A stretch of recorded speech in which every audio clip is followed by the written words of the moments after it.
jetzt. So, und ich war gerade bei mir, es gibt eine gute Nachricht.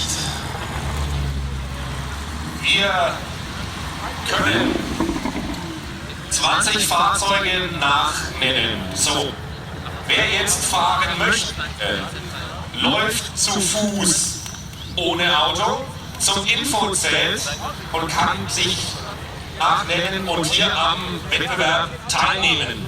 Also, wer denkt oder wer Spaß hat, hier mal selber mitzufahren bei der Viertelmeile, es gibt 20 Plätze für Nachnennungen. Lauft zum Infozelt.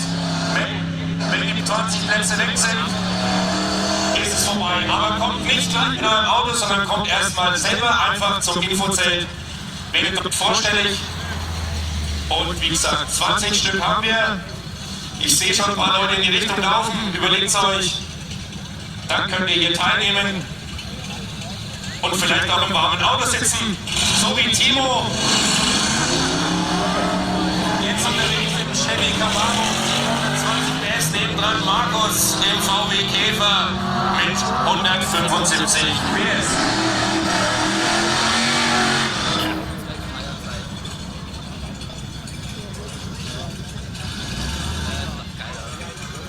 So, linke Bahn Martin, gerade wie ein Profi in die Startbox reingefahren im Alpina B3 Turbo, 360 PS nebendran, René im Chevy 67.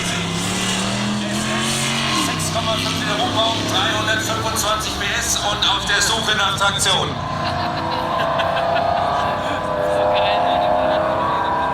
Zeit ist da, 13,263.